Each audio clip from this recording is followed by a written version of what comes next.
Welcome to Crypto Pulse Weekly. I'm just waiting for the YouTube live to load, then I'll start. I already have the guys on Instagram thing. The Zoom is ongoing. I just want to make sure it starts, because if I don't ensure that, then it starts echoing once we're on the call.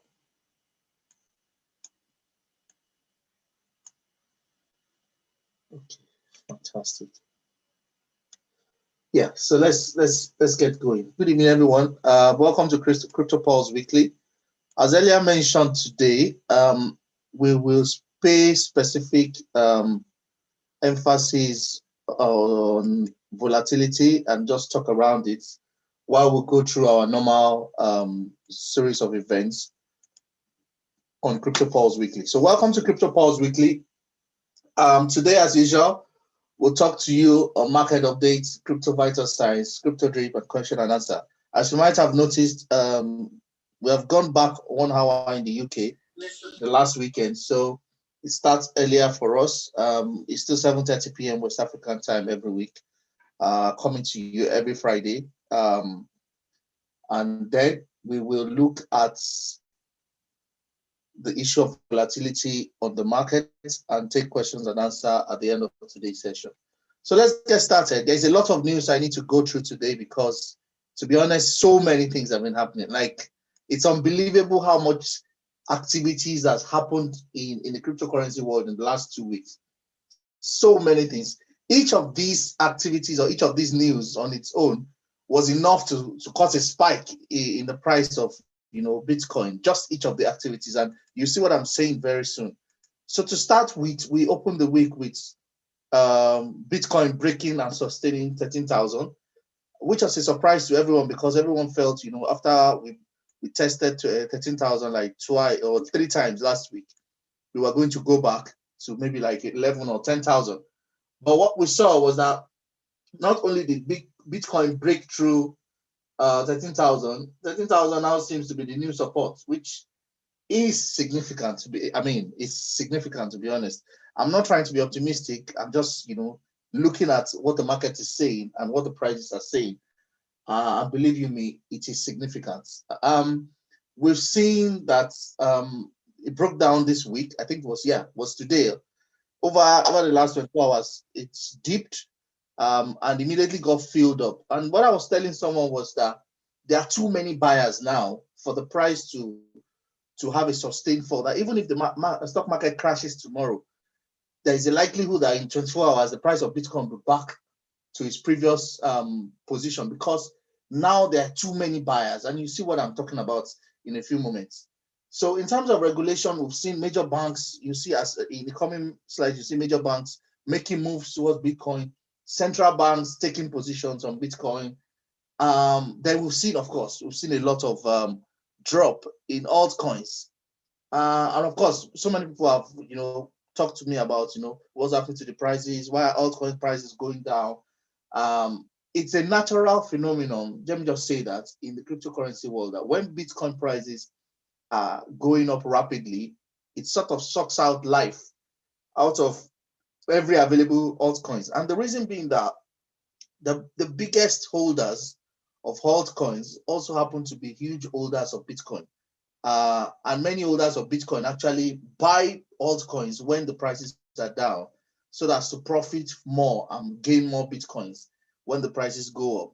So when the prices of Bitcoin start to suddenly go up, they quickly sell off their position in altcoins to partake of the upward ride. Then when the prices start to tank or consolidate, they quickly withdraw from Bitcoin and start buying altcoins again. So this is par for the course for altcoins. Don't be afraid of, even if you get, even if you have a 100% retracement, understand that nothing is wrong with your asset. Your asset is still in place. It's just because the price of Bitcoin is going up. And when the price of Bitcoin is going up, because Bitcoin is king, all the other altcoins start to shiver.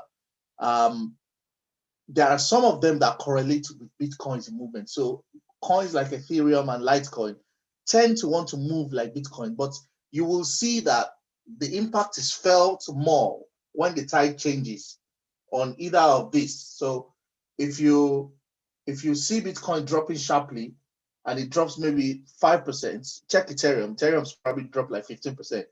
If you see Bitcoin gaining like 10%, check Ethereum again. It's probably gaining like 20 or 30. Same thing with Litecoin. So you should understand that some of those altcoins will correlate in movement while the others will fall back. So any other altcoin outside Theta, which is USDT, Ethereum, which is Ether, and Litecoin, and Bitcoin Cash on the side are likely to move in the opposite direction with Bitcoin.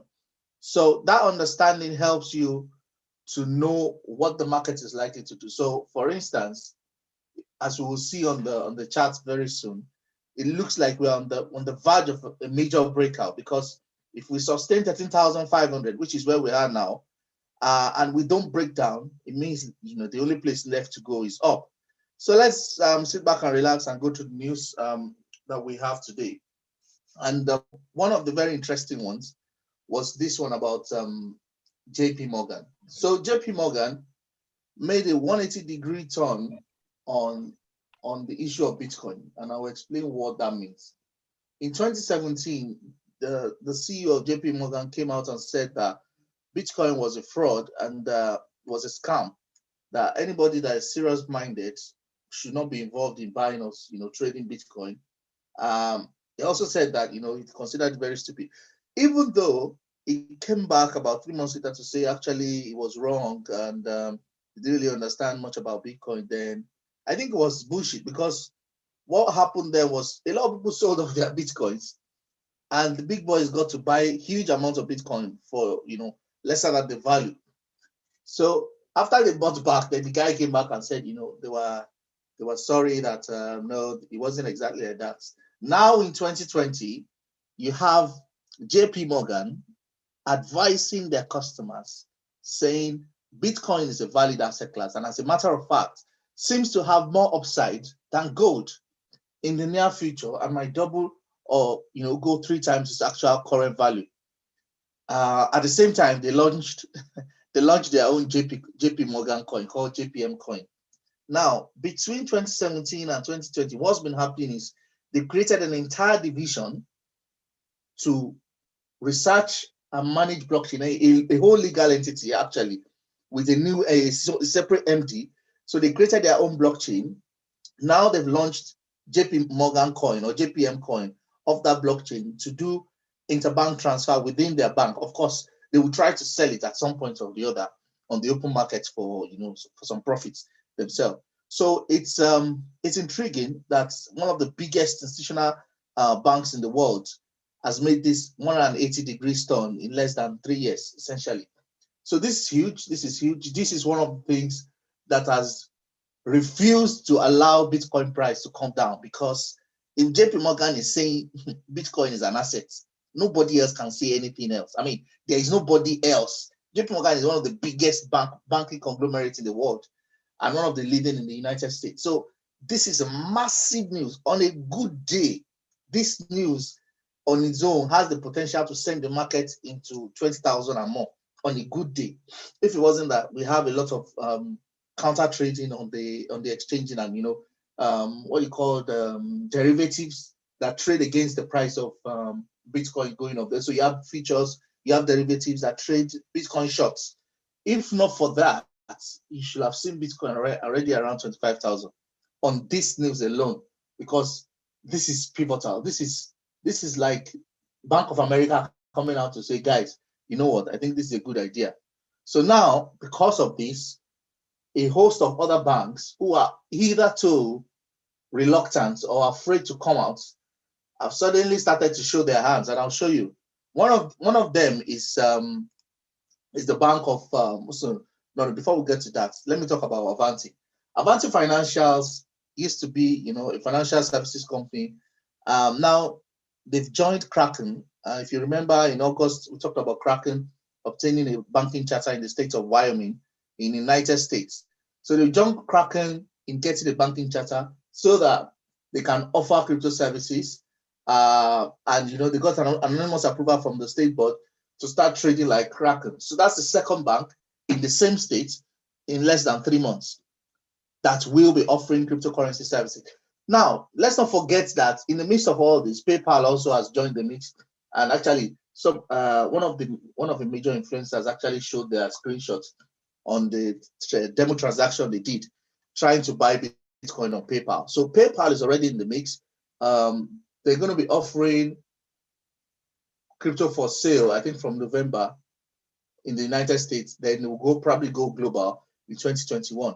So amidst all of that, so you have this bank, these guys joining the fray with Kraken to offer crypto services and custodial services actually in the state of Wyoming in the United States. Then you have DBS Singapore. DBS is the biggest bank in Singapore. They've launched their own cryptocurrency exchange and I've said, you know what, we are also in the fray. We'll now be selling Bitcoins and buying Bitcoins and selling crypto for fiat. So biggest bank in Singapore. Singapore is the seat of new money. Let me use that word. It's the seat of new money for the world. And now they're saying, you know what, we're in position and we're ready to sell. Same thing for India. The biggest mortgage bank in India, United Multi-State Credit Corporation, in partnership with Kasha, I've said, you know what, we also are now partnering with Kasha to provide services for customers in India, and they're going to start off with 22 branches to provide these services. This is crazy news. I mean, if this happened in 2017, Bitcoin will have already been 40,000, guaranteed, because this is unbelievable news for major banking institutions to come out and say, we're in support, we're part of this asset class, and we're going to provide services. Like someone said, nobody wants to be the first, but nobody wants to be the last. So everybody is now coming out when JP Morgan has shown their hands, much later after people like MicroStrategy and Square to say that, yeah, we are available for business. That's not all in the banking industry. So you have people like the Central Bank of Iran saying that all the miners. So if you follow me since earlier in the year, you remember I told you that there are massive mining rigs in places like Iran, Afghanistan, and some of the other countries that have sanctions on them that mine Bitcoin. Now, the Central Bank of Iran is saying that the miners should sell them their Bitcoin and they will pay them. So they're buying up Bitcoins massively. This is a central bank, by the way. So imagine Central Bank of Nigeria saying, if you have Bitcoin, you want to buy your Bitcoin. They're buying up Bitcoin massively. They're in the market for Bitcoin. In perspective, think about it this way. Iran is a sanction, or what they call a sanction country, which, they have a lot of sanctions against them from the United States. What they're trying to do essentially is sideline the sanctions of the United States and, bypass it completely.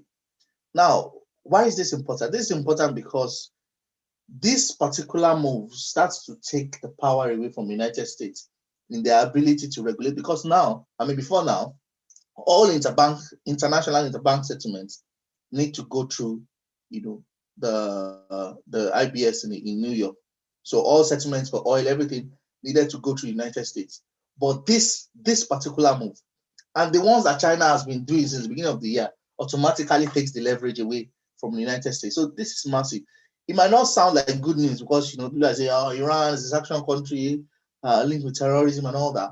But what it means is that Bitcoin is about to become very, very scarce. I was listening to a podcast last week. It was last week, and Michael Saylor, the owner of the founder of MicroStrategy, was explaining his thought process, and why people should get involved with Bitcoin. And he said something very striking. He said not only is Bitcoin more efficient than gold, he said because it also has lesser depreciation than gold, that it makes it almost impossible for anything to compete with it in the nearest future.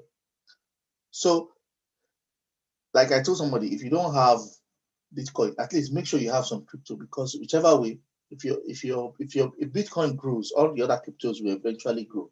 But it will be a sacrilege for anyone not to have their investments in cryptocurrencies at this moment. And that's not just because all these other guys have decided to, get into the fray and join the cryptocurrency trade. It's more because currency as we know it, money, maybe be it US dollar, pounds, any currency as we know it is getting diluted year on year. It's getting printed year on year. So now you're going to hear about stimulus. You're going to hear about, borrowing. The government is borrowing to so and so. Who is the government borrowing from? The government is borrowing to so and so trillions, so and so trillions. The Fed is printing so and so trillions. They're printing money out of thin here. So automatically, anybody holding cash is a loser automatically, because inflation is going to set in big time. So apart from the fact that all these things are happening, on the other hand, you also have currencies being devalued. So by the end of this year now, the US dollar has probably lost all its value completely, because if anything passes this year or early next year, the multi-trillion-dollar stimulus they're planning, that's the end. The dollar has lost all its value.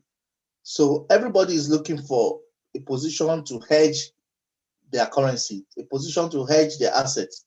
And I tell you, cryptocurrencies are the only ones that will provide that haven.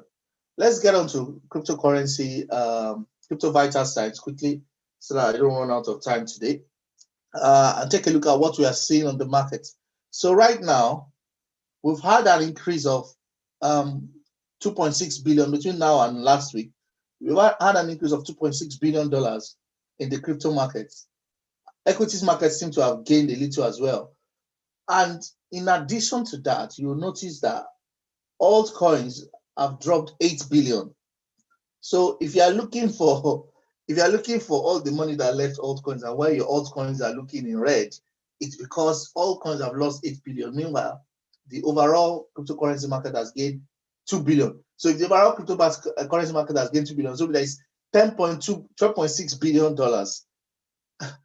probably sitting in Bitcoin right now, because that's what's happened. So you see Bitcoin dominance has increased from 61.5 that it was last week to 63.3 right now. So as I said earlier on, everybody is trying to leverage. So it's called intercurrency arbitrage. You're trying to leverage the movement in Bitcoin based on your altcoins. So I give you a good example. If I was taking CRO, let's say on crypto.com now, and so let's say I'm getting 100 CRO per day. Because Bitcoin is going up so high right now, instead of holding my CRO, I can say, let me just be buying Bitcoin as it's going. So as I'm buying Bitcoin, because Bitcoin is gaining, I'm gaining more ROI, in terms of real capital. I'm getting more ROI on Bitcoin at the time, because, CRO is bleeding out along with the other alts. Now, when Bitcoin now stalls and is no longer moving, I now come back with my accumulated Bitcoin to buy more CRO, because then CRO is probably just starting to recover. So that's what almost everybody is doing. So it explains why altcoins just start dumping immediately. Bitcoin is moving, because everybody just suddenly moves from altcoins into the Bitcoin wagon. So because of that, you will always see this drop in the value and the prices of almost all altcoins anytime Bitcoin is moving, because nobody wants to, they call it FOMO, which is fear of missing out. Nobody wants to miss out on the ride. So because of that, people quickly dump their altcoins and buy Bitcoins. Then when Bitcoin seems like it's about to reverse, they dump the Bitcoin and buy altcoins back, especially the intraday traders. So that's what's responsible for that. As you can see, 10.6 billion left altcoins into Bitcoins. They're still coming back. Once we hit a suitable consolidation, I'm thinking that we're going to break 14,000. But I will hold that to when we get to the next discussion on our weekly charts and daily charts. So if you look at last week's chart, this was last week's chart. I remember what I said last week, that this chart was a very bullish chart on a weekly timeline, because it's a very long candle, and it has broken. This was our original fair, 12,000. It has broken 12,000, and it doesn't seem like it's even going to come back to test 12,000 level. That was last week. So this was weekly chart last week. And I was saying that we've not even had a proper retest of this long-term downward trend line before it broke 12,000. Now we've broken 13,000. This is today. This is this week's chart. So this candle has almost tested 14,000 already this week, and it's still showing green, meaning it's still bullish. And here we are, where we were at 13.2 as at the time I took this screenshot. It's probably gone up, went up again afterwards. So on the weekly charts, it's still showing that we're strongly bullish. We've just gone. So from the time we've broken out, we've done 3. So we have 4 weeks of bullishness, quote and unquote. And when you have this kind of movement, you expect that at least 1 more week, you expect the market to push up. So I think what's going to happen next week is we're going to break 14,000. Depending on what happens on US election on Tuesday or wherever the time is, there might be a dump because stock market will crash because there will be uncertainty. So regardless of who is winning, there will be uncertainty because I don't know if you're following the US election, but it's almost like Ogun State or any other state election. All the people are angry, all the parties are angry, and everybody is, gearing up for violence. So we might see some, confusion in the market next week, which might cause a drop. But before that drop, I expect that the market is going to try to break 14,000. That's my assessment of what's going on. So right now we're seeing the market has ticked up at 13,859. It's currently ranging at the 4-hour level. If we check it at the 1-hour level, it's gone up and down. So it's tested 13,000 twice today and it's found support on 13,000. Meaning in the near term, 13,000 is the support.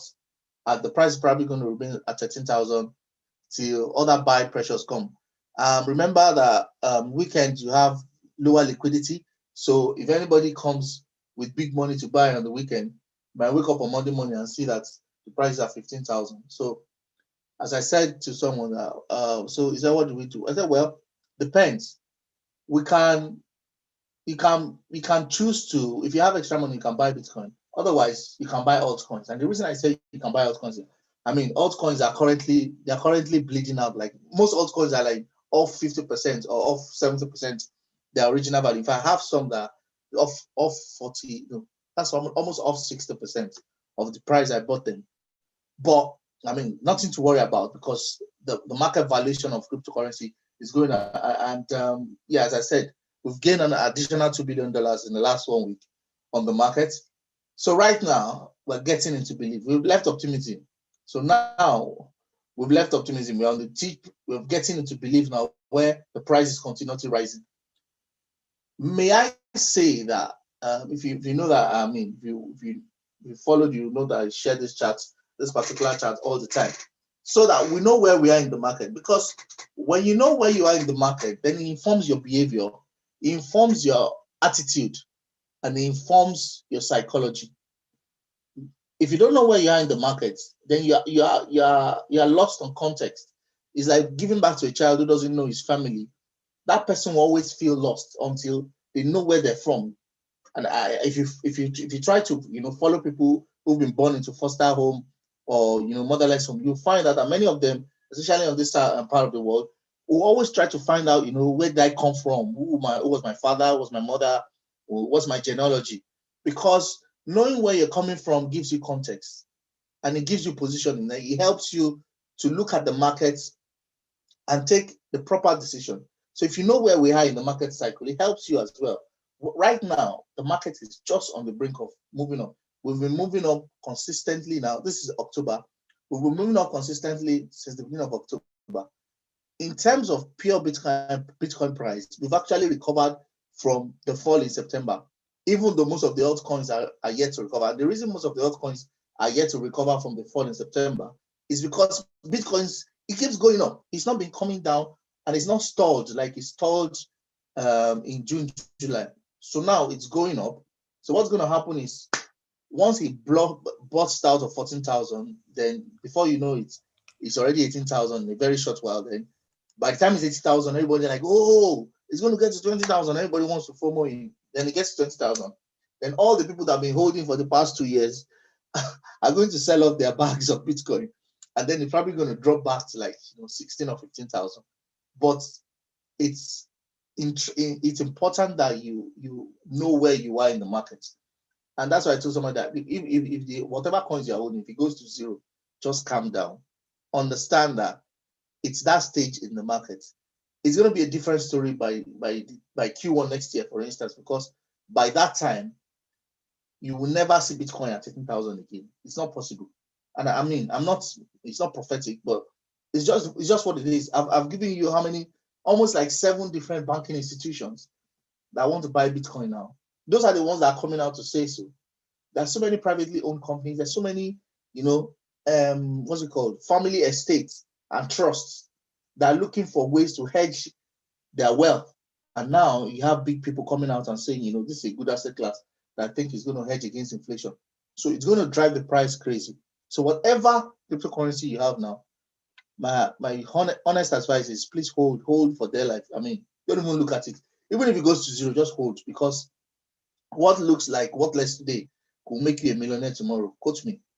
So right now, we're at the state of belief. By January, February next year, I'm telling you, we will be in this state. By April, May, we'll probably be in euphoria because the prices will be ridiculous. And then everybody will be like, okay, what do we buy? What do we buy? What do we buy? Because everything will just be green. So it's important we know where we are, and of course, we prepare to take profit when we need to take profit. The last time we had the pump, we were thinking that it was going to extend to US election, but obviously because of the stalling stimulus, the market decided to take profit and everything dumped. But be rest assured, by February, I think Bitcoin will probably be selling like 30K by February. So if you have money in your bank, my best advice to you is get out and buy cryptocurrencies and hold, because not only will your money be worth a lot less by that time next year, you have a chance of making a lot of money, or at least insuring yourself against the inflationary pressures of fiat currencies. I think if nothing at all, even if you didn't want to make money on it, or it helps you to insure yourself against the pressures of fiat currencies. Now, in terms of fear and greed index, as we always say, now we're on greed, and I mean the reason is it's obvious. The market's been buzzing for about 3 weeks now. So yes, we're on greed. I expect that the market is going to go to extreme greed next week, and then we'll have a dip. Then we have that dip. It will go to fear, and then it will come back. Like I said, this is a very simplistic way of reading the markets. So you shouldn't be buying Bitcoins now. If you had additional money, like I said earlier on, preferably buy altcoins, because altcoins are the one that are in fear right now. Bitcoin is in greed right now. Everybody's getting in. This is not the time to try to get in, because it might drop. It might still continue going up, but it might drop. So this is not the time to get in. It's better to get in when there is panic in the markets. So right now, everybody is saying Bitcoin, Bitcoin, Bitcoin. By the time the price busts out of 14,000, it will be good. It will be crazy. I'm telling you. The reason is 13,008 or 13,005 has been a very long-term resistance, and price has stalled at 13,000 for long periods of time. So if it breaks out of 10,000 into 14, then everybody agrees across board. Even the bears will agree that yes, we're now in a confirmed third gear of bull run. So very good opportunity right now to get in on the altcoins at a discount. In fact, multiple discounts actually. Most of them are trading at 50% or 60%, some 80% of their August ending values. So yeah, good time to get in on altcoins. If you have Bitcoins, yeah, you can still hold your Bitcoins if you don't want to sell. But according to on-chain analysis, almost 95% of people holding Bitcoins right now are in profit. So when that happens, you know that at any point in time, there might be a sell-off. So that's why I said it might not be the best to buy Bitcoin and buy altcoins instead, especially altcoins that are bleeding out, like what's the guys, like CRO, like XRP is even still better, like dots or polka dots, like Kusama, what other one? Even Chainlink. Chainlink is dropped some value as well. And like I said, Wi-Fi. I think I talked about Wi-Fi last week, so I'm not going to talk about Wi-Fi this week. But I see many of those coins have dropped the values relative to where they were at the end of August. So consider it a discount, because take Crow, for instance. Crow was at 13p, which is almost 17 cents or some, or thereabout at its peak. Almost 14p actually. Maybe like 13.5p. Now it's going for like 7p. So if you buy crude now, in another 4 months, you are 100% guaranteed because the price is going to go back to the all-time high. So when the price goes back to the all-time high, it's 100% gain, just like that in 3 months. So it's important to keep perspective. If you have additional funds, please go for the altcoins. But right now, Bitcoin is oversold, as shown by this Bitcoin Fear and Greed Index. And even though the market sentiment is saying buy, buy, buy, buy, buy, but the oscillators are saying this market is oversold, this market is oversold. And you can see that this was 1 hour before I took this snapshot today, when the market went to sell, when it tried to dip.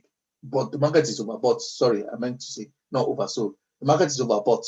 So there's a likelihood of reversal. But in all, I think it's a good time to buy altcoins, because altcoins are taking the blow because of the meteoric rise of the price of Bitcoin. And because all this quote unquote good news have happened in a cluster, there is no breathing space. So even the price of Bitcoin's growth itself has not had any breathing space to really consolidate on any of the price gains. If you are following the market, let's say May, June, July, you notice that at some point that the market just stays, was just ranging between 95, 96, 95, 96, and was there for a while.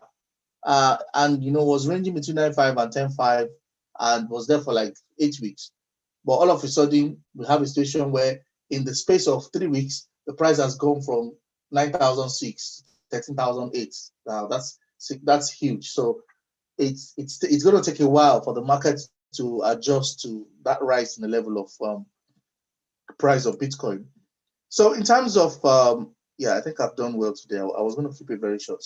So in terms of our topic of crypto deep discussion today, it's riding out volatility. So I've used this I've used this picture because I think it best explains the feelings and the emotions and the psychology you have with volatility. Volatility, of course, the wild swinging of prices up and down for any particular group of assets or security.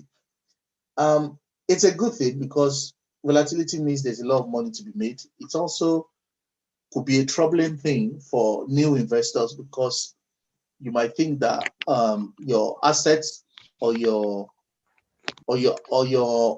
security is losing value. But understand that volatility is like it's like a roller coaster. If you've ever been on the roller coaster, it's just a series of up and down. So it takes you up, it struggles to go, then all of a sudden it drops, like you go like 50 or 100 feet drop. And all this while, of course, your heart will be racing like mad and you might be sweating. The first time I went on the roller coaster in Las Vegas, I was screaming the whole time because I who sent me message? Because the stock was so high and it had like 100-foot drop. So, I mean, this was chilling cold. It was like 10 degrees or so in the morning in Las Vegas at that time. I came out sweating, like heavily sweating, because the adrenaline that was pumping with the ups and downs was huge. So the same thing with volatility and price action. When you see the price going up, of course, it makes you happy. Then all of a sudden you see the price dropping and you feel like your heart is going to get stopped out. Or you check your app and you see the balance. You're like, what?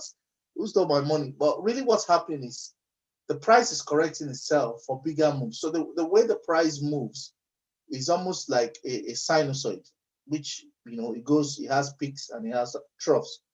Price on any form of security does not move in a straight line. It can't move in a straight line because at any point in time, there are various groups of buyers and there are various groups of sellers. So there's always that staggered movement like a snake that the price has.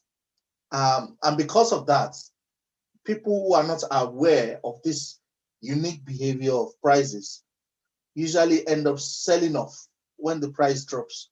Then when the price is going up again, they try to get back in, not to miss out. Then the price goes against them and they sell off again. And at the end of the day, they've lost all their capital because they're chasing the price. Like somebody said, don't get in the way of yourself. Let the markets do its job and make you rich. That's the way paraphrased. And what the person was trying to say is, you need to take the view of an institutional investor. An institutional investor puts in money into an asset class with the hope of profiting over a decade. Because of that view, all of a sudden, when you stand outside and you're looking over the period of a year or two, you suddenly find out that the day-to-day fluctuation of price really doesn't matter, because all in all, price is still going up. So right now, I'll give you a good example, because I know a lot of people have CRO here. Right now, CRO is trading at 7p, and everybody is feeling bad because CRO was trading at almost 14p just a few months ago. That's like, that's like losing 50% on the value of the asset. But when you consider where CRO is coming from year to date, CRO has made tons of money. At the time CRO was 14p, the people that bought CRO at, what am I saying, at 2p, or yeah, at 2p or 2p5, have made almost 1,000% of their on their money. That's just in 1 year. Now, but when you're looking at it, well, somebody that bought in July and is thinking, oh, my asset has lost 60% or 50% of its value. This is so bad. But when you consider where the asset is going, another year's time, then you begin to wonder to yourself, why were you panicking? Like somebody asked me today and said, what's going on with this CRO? I hope everything is okay. I said, there's nothing wrong with the price. Price will always go up and down. If the fundamentals are in place, then there's nothing to worry about. And if you think about it this way, so I told her that, what will you feel if you were to sell your CRO at $10 per one? They said she had 6,000 CRO. So I said, yeah. So what do you think if you were to sell your CRO at $10 per one in 12 months' time? Now, will you want to sell it now, or do you want to sell it now? She said, of course, that she's going to hold and sell it then. I said, yeah. So it's just adopting that long-term perspective to know that the price fluctuations day on day, week on week, is not as effective as the overall price fluctuation. And that's why I try to, play back all the time the cycles of the market, so that people understand that this is a longer term, not just a longer term investment. This is a longer term shift in paradigm as regards, the markets. One, because the world is generally coming to accept that this asset class is actually better than gold. And the world and institutional investors are beginning to create frameworks to allow them profit from that gain. It's massive, honestly. It's almost like somebody buying the stocks of Ford Motors when they started creating the very Ford model and Model F, the very first one they created. It's a shift from traditional asset classes into a totally new asset class. I mean, like people say, this is something that happens once in a lifetime for most people. You never almost see a new asset class emerge in your lifetime. So this is a completely new asset class. So what you thought was worthless today, just like, what am I saying? Well, 12 years ago, if somebody gave you Bitcoin, it was worthless. Now it's selling about 13k, almost getting to 14k. But if it was 12 years ago, it wasn't up to $1. Nobody could even exchange it for anything. So anything that you have that's a cryptocurrency asset right now, believe you me, it's a gem. If you have Bitcoin, in fact, if you have up to 2 Bitcoins, it's enough for a retirement. For older people like us, if you have up to 2 Bitcoin in your custody, I'm telling you, it's enough for retirement, because Bitcoin is not just a cryptocurrency. It's the emergence of a new asset class. It's a standard. It's a protocol that has brought about the emergence of a new asset class. And because of that, you can be sure that whatever you hold in terms of quantity of these assets is going to make you rich. I mean, to the extent that you believe my word, it's to the extent that you profit from it. I'll just say that. Like one of my friends said, but all your predictions last year are yet to happen. I said, yeah, they're yet to happen because COVID came in, and COVID was not part of anybody's roadmap. So COVID has distorted the world in ways beyond everybody's imagination. But the fundamentals still stand, that we are shifting into a new era of digital currencies, and the early adopters stand to profit the most. So look at your altcoins and just keep it. And if you have more money, I'll say buy more altcoins. If you buy more bitcoins, you might have a drop in value in the near term. But if you don't mind the drop in value and you are looking long term like myself, you just go ahead and buy it anyway, not minding whether the price in the market is up or the market is down. But have a longer term perspective. Like this guy was saying, Michael Saylor, the guy that owns Square MicroStrategy, the company that bought almost 600, what am I saying here, almost $500 million in Bitcoin. The guy was saying that he already had about 17,000 Bitcoins. Now it was when he told his executives, the MicroStrategy, that the company decided that they were going to buy as well. And the company said they're going to they're ready to hold their Bitcoins for the next 100 years. So if they're thinking like that, best believe that many institutional investors are thinking like that.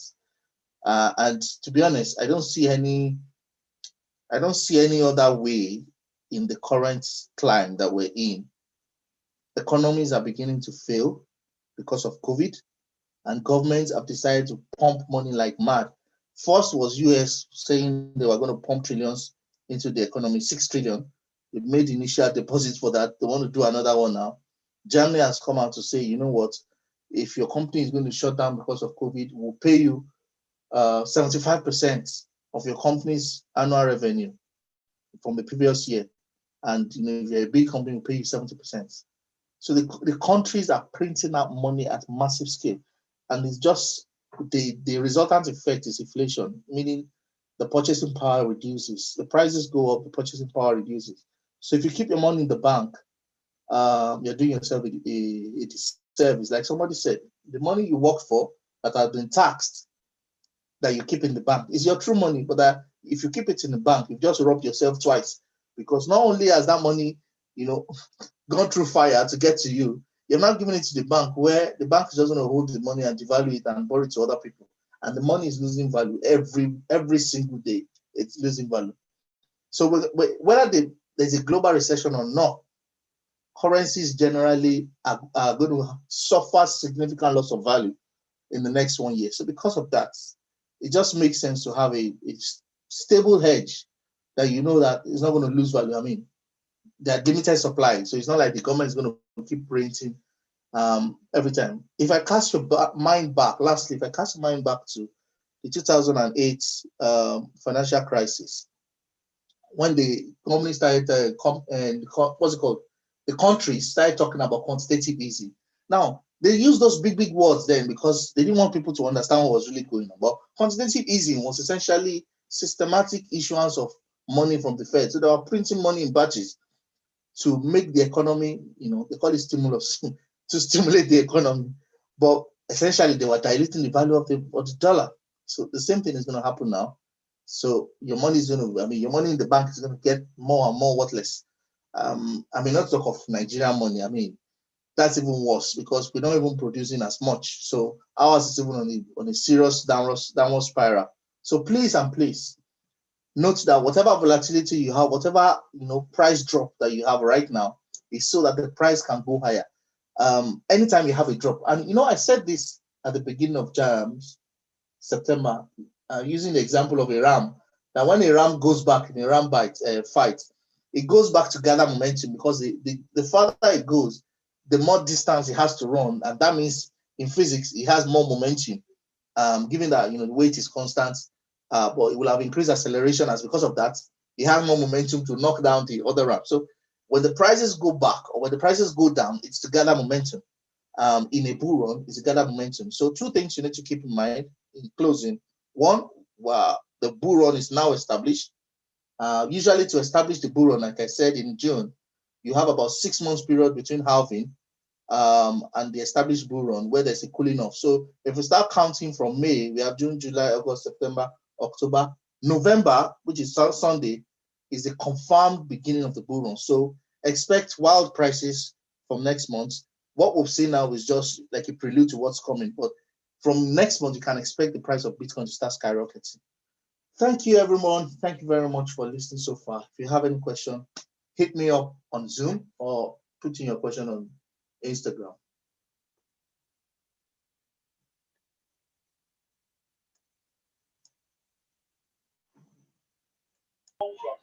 Thank you so much, boss. Good evening, Mr. Jide. How are you? Very fine. I Good, just good. poured some cold water on my disturbed mind now. Okay.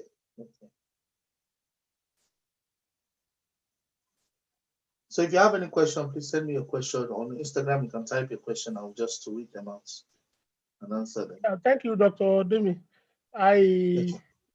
I ran into a news yesterday that FBI is pursuing Binance. I don't know if it's Okay. actually true. I didn't Like carry. I didn't carry. it's being rumored Okay. Let me that tell you what. Let me tell you what happened. Remember when I said that about? I think it was about 2 weeks ago that when you start hearing about clamp down or clamp down here, clamp down there on Bitcoin, key Bitcoin figures or key cryptocurrency figures, it's usually because the price is about to take off. That this happened back in 2017 as well. So the same way they were going after the OK exchange, what's it called, BitMEX guys and the guys in OK exchange.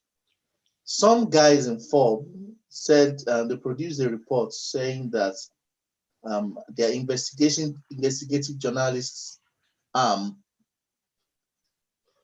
a leaked document from Binance on how they intend to evade legislation from the United States government. And as a result of that, they published it. They published it openly. Of course, CZ and Binance has come out to refute it. But I've not read the document, but what the stuff they're talking about is the stuff everybody else is doing. I mean, there was in the wake of this end bad governance stuff in Nigeria, there was a document that somebody produced of the annual budget of companies in the United States for lobbying. So if you don't know what lobbying means, United States, they have a word called lobbying, in which corporate bodies have individuals or group of individuals who go to legislators to try to push their interests. In plain language, in raw language, it is bribery and corruption. But they packaged it and wrapped it and called it a very sophisticated name so that, it's within the legal framework that you can lobby. But what they're doing in real sense is bribery. And if you see, they have tens and hundreds of millions. The oil people, Facebook, Google, all of them have paid lobbyists that are spending millions on every year. So when I saw the news, I like, how is this different from the guys lobbying for Facebook and lobbying for Google? To get everybody's lobbying their position, because in the United States, unfortunately, it's the highest bidder. It's a purely capitalist environment at the detriment of any other thing. So it's essentially to the highest bidder. So what's happening is, I think that they want to have a case to hold Binance, and FBI has probably incited. I'm not trying to be a conspiracy theory, but I know that's one of the things they do. It's just like police putting weed in your car, saying that you are carrying contraband, or saying, putting a gun in your dashboard, or SARS, saying that you have a specimen in your back pocket. So that's what I think they're trying to do. Because how can you say a document is leaked? It's not that the company has produced an official document and I brought it out, and you say document is leaked. They can claim that the document was never there. So it's that's what's happening, of course. So if FBI is on them, of course, FBI knows about the whole thing, that been issue. But it's not. I'm not surprised, to say the least. Thank you. Larry, go and look for another news. So.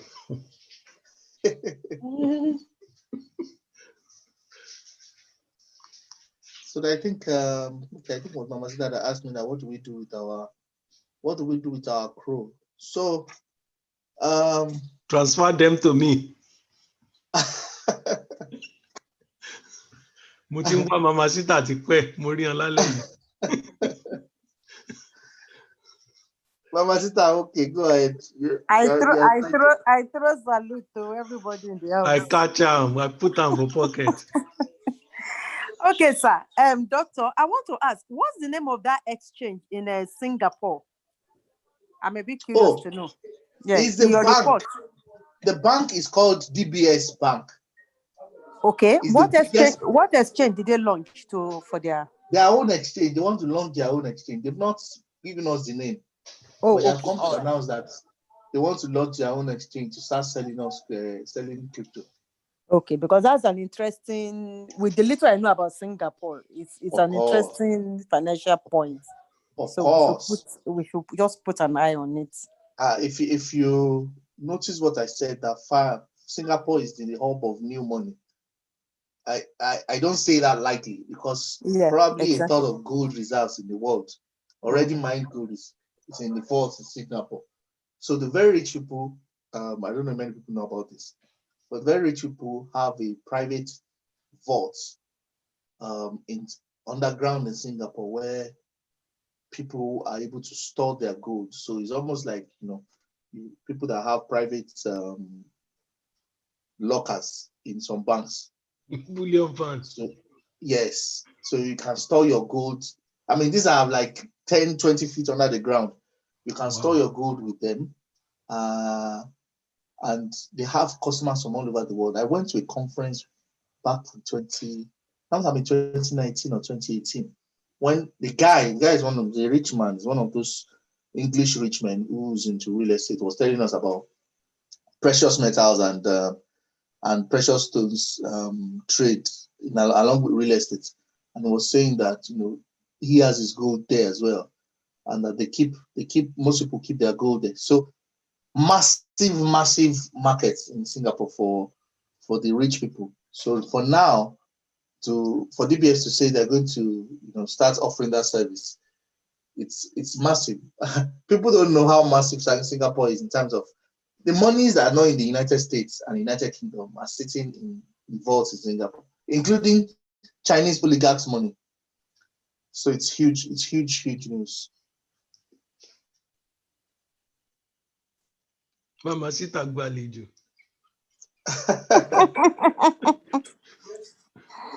Okay, so doctor, now the next question you were trying to answer. What do we do with our crew? What's your Yes. So postulation? I'll tell you what I did with my crew. The initial one I had, I had one that was on 3 months, whatever. I bought Wi-Fi, even though the price of Wi-Fi had dropped. It gained actually. It gained about 30% after I bought it. But because I didn't take profit, it's dropped back now. It's like minus 10 or 20%. But the reason I bought Wi-Fi, as I said last week, was because Wi-Fi has a very small circulating supply and total supply, meaning that when prices and when funds start to flow back into altcoins, it's going to fill up very rapidly. So the price is going to jump. And for context, I bought that Wi-Fi at maybe like 12,000. So I bought like 0.2 or 0.1. But Wi-Fi sold as high as 40-something thousand in August. So once the altcoins start to gain, coins that are very low cap will see astronomical price increases. And I think I've mentioned it before because it's just normal. Because if you put 100,000 in something that has a 10,000 volume versus something that has 100,000 volume, the 100,000 volume has filled to the brim. So because the circulating supply of some of these coins are small, when the price starts to appreciate and they gain a little volume, you see that the price just goes through the roof. Same thing applies for Wi-Fi. Same thing applies for Kusama. Same thing applies for also that coin. There's another coin that has really very small market cap. So you have the option of buying Bitcoin, but if you bought Bitcoin now, Crow is not doing well against Bitcoin. It's probably like 700 sats now, something that used to be like 1,500, 1,600 sats. The other option is to buy Ethereum, just because Ethereum slightly drops off. So you can buy Ethereum. Personally, I've been buying Wi-Fi. The last time I bought So one day I bought Wi-Fi, the other day I bought Chainlink. But you can buy Wi-Fi, Chainlink, or Ethereum with your Chrome. And the reason I say that is because the supercharger is not returning, percentage return is not as much as even what we used to have in the days of what's it called? Syndicates, those old syndicates. So I would say, buy any of the other altcoins, they will grow faster than. It's not like Grow is not going to recover. Grow is going to recover, but I don't know what the timeline is. But I suspect, like I was telling Mr. Ewa, I suspect that they're probably going to wait for Bitcoin to play out before allowing their institutional investors to put in money. I don't know if it was in this, it's one of these calls that I was talking about it, that one of the things the guy said, their CEO said in the EME was that they have some partners that want to come in and that they complain that their model is not sustainable, essentially saying, you're giving too much freebies. And it was a way that I was telling you. So what I was saying was that those guys have more money than all of us put together. So imagine if an institutional investor is bringing $1 billion or $2 billion into CRO. How much is the total market cap of CRO right now? 1.5 or 1.6 billion pounds. So, or $1.6 billion. So that's more than double. So that's, in fact, the actual impact of them pumping that kind of money can send the price of CRO quickly to units in dollars very quickly. It could go to like $3 very sharply. So what I've said is you need to keep a close eye on your CRO, because the day they decide to switch to mainnets, then CRO may become scarce commodity. So if you have additional funds, just hold the CRO and roll it back into crypto, and otherwise you can buy things like Kusama, Chainlink, Wi-Fi, or Ethereum.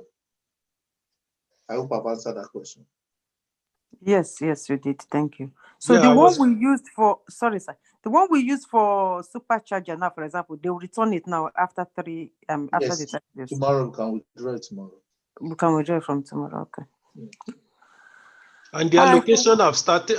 They've given a letter for the allocation of the Uniswap that is due, which is going to be paid on daily basis. Yes. So that they just spoiled that thing.